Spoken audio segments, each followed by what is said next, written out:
All right, cool. So let's get started with the last questions we got. So then on the live chat, we didn't have the time to answer it last time. So I wrote it down, and as promised, Shravan is asking, I would like to know how you guys started your initial days in New Zealand.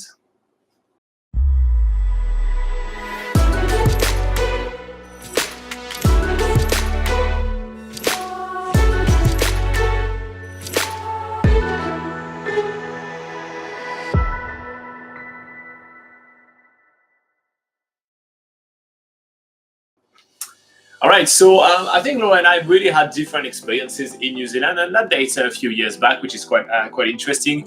But yeah, do you want me to go first, or do you want to go first? Yeah, sure, you go first. All right. So I arrived in New Zealand on my little own, and I checked myself in a hostel in Auckland. After about like a couple of days, just exploring the city, taking some time to enjoy myself a little bit, because I always believe that when you arrive somewhere, you need to kind of visit and experience the place a little bit.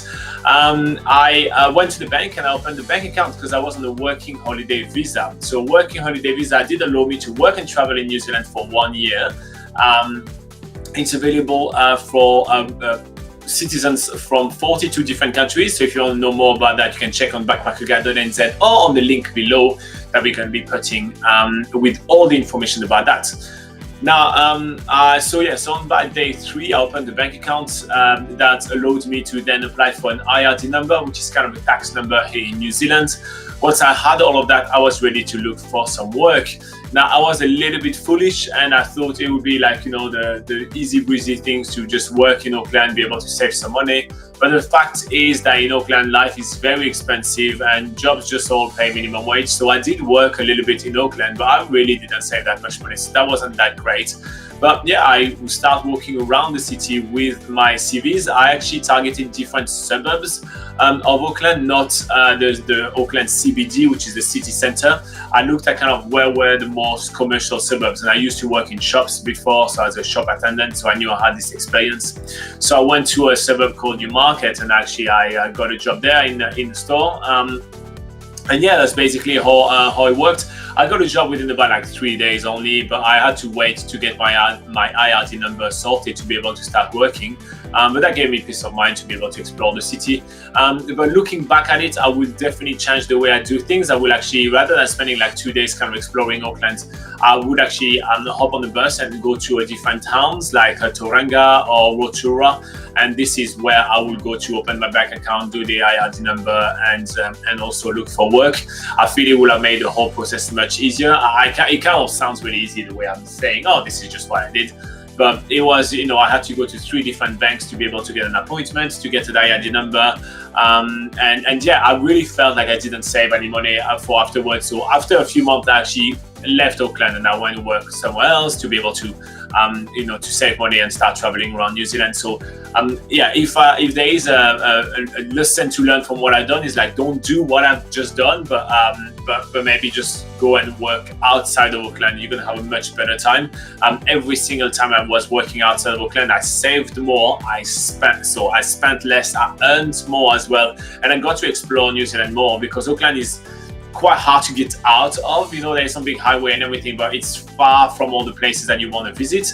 While you know, places like Rotorua, you know, it's only like an hour here and there, and you get to visit a lot of places. Like an hour out of Auckland, you are still around Auckland and in traffic, basically. So it's very very different. So yeah, that was basically how I got started. Very simple. Also, for my first couple of days, I actually got a phone number as well. But yeah, that's basically it. Yeah, well, for me it was pretty easy, because I actually arrived also in New Zealand on a working holiday, but I used one of these sort of working holiday arrival packs, where basically someone helps you sort of set up your life for a working holiday in New Zealand. So with this, I was able to open up a bank account really easily. I got help getting an IRD number. Basically, those sort of programs just sort of have everything lined up for you, ready to just go through the process, so you don't have to sort of figure it out yourself. Which, you know, in retrospect, I think it's like we like, even what we do on Backpacker Guide BackpackerGuide.NZ right now is we have all this information to help you guys do those things alone. But at the time there wasn't BackpackerGuide.NZ. So yeah, it just felt like it was the easiest way to get some guidance doing that when I first arrived. And there are a lot of those arrival packs still around, so they're worth considering. So yeah, when I arrived and I got myself all set up for my working holiday and my bank account as well, that was all in Auckland. Before, I think I was in Auckland for about a week or two. And I spent some time actually in Auckland, sort of going to Rangitoto Island, making sure that I actually do some actual travel-y type stuff while I'm there, because I felt like the working holiday, it's not just all about working.